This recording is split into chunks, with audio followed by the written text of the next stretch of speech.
तो चलिए शुरू करते हैं। आज हम एक बहुत ही दिलचस्प रहस्य से पर्दा उठाने वाले हैं। आज हम बात करेंगे एसिड और बेस यानी अम्ल और क्षारक की असली फितरत के बारे में। हम अक्सर मान लेते हैं कि एसिड हमेशा एक जैसा ही बर्ताव करते हैं, लेकिन क्या ये सच है? आइए इस मिस्ट्री की गहराइयों में गोता लगाते हैं। अब एक सीधा सा सवाल, क्या कोई एसिड हमेशा एसिड की तरह ही काम करता है? आम धारणा तो यही है कि अगर कोई चीज एसिड है तो वो हर सिचुएशन में एसिड ही रहेगी। लेकिन जरा सोचिए, अगर हम उस एसिड को पूरी तरह से सुखा दें, एकदम ड्राई कर दें, तो क्या तब भी वो अपना असर दिखाएगा? यही वो सवाल है जो हमारी आज की इस पूरी जर्नी का बेस है।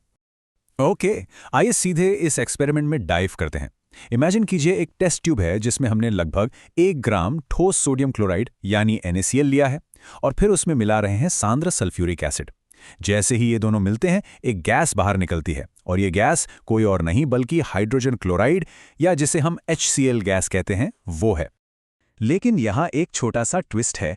अगर मान लीजिए मौसम में बहुत ज़्यादा नमी है, हवा एकदम ह्यूमिड है, तो हमें इस गैस को सुखाने के लिए एक गार्ड ट्यूब का इस्तेमाल करना पड़ता है। इस ट्यूब में कैल्शियम क्लोराइड होता है जो स्पंज की तरह हवा की सारी नमी सोख लेता है। ये बहुत ज़रूरी स्टेप है क्योंकि हमारे टेस्ट के लिए गैस का एकदम 100% सूखा होना बहुत मायने रखता है। अब आता है सबसे मज़ेदार हिस्सा।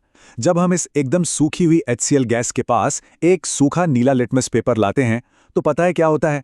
कुछ भी नहीं, रंग बिल्कुल नहीं बदलता। लेकिन जैसे ही हम एक हल्का सा गीला लिटमस पेपर उस गैस के पास ले जाते हैं, वो तुरंत नीले से लाल हो जाता है ना? कमाल का डिफरेंस।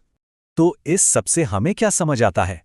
एक बहुत ही बेसिक लेकिन पावरफुल रूल, वो ये कि पानी के बिना HCl अपने अंदर से हाइड्रोजन आयन यानी H+ को अलग कर ही नहीं सकता।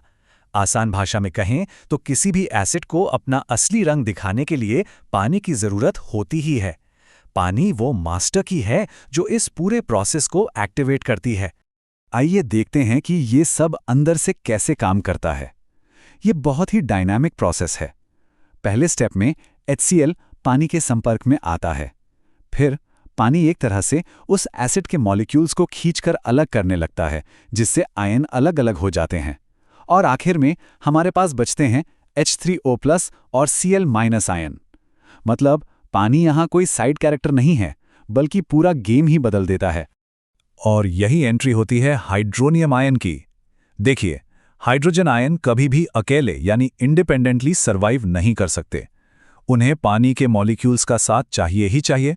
इसीलिए पानी से मिलकर वो तुरंत H3O+ बना लेते हैं।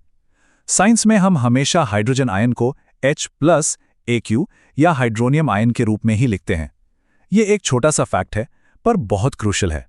तो अब आते हैं अगले हिस्से पर, जलीय विलयन में क्षारकों का व्यवहार। एसिड्स की इस दिलचस्प कहानी के बाद अब ये देखना मजेदार होगा कि उन्हीं कंडीशंस में बेस यानी क्षारक क्या करते हैं।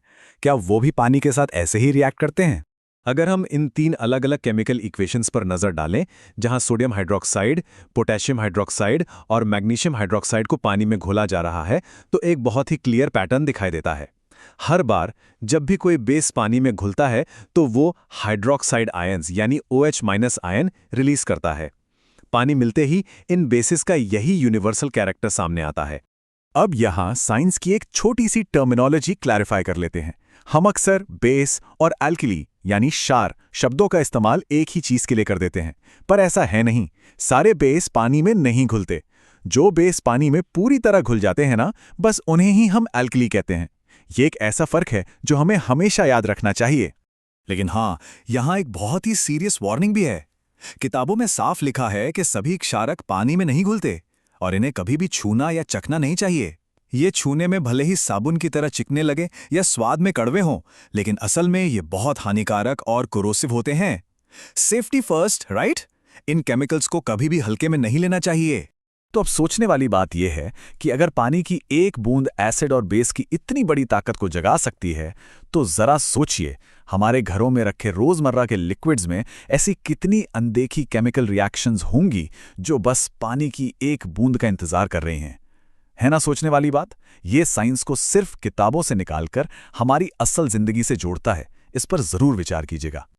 तो दोस्तों, अगर आपको आज की ये क्लास पसंद आई हो तो ऑनलाइन सॉल्यूशन एजुकेशन चैनल के इस वीडियो को लाइक जरूर करें और अपने दोस्तों के साथ शेयर करें।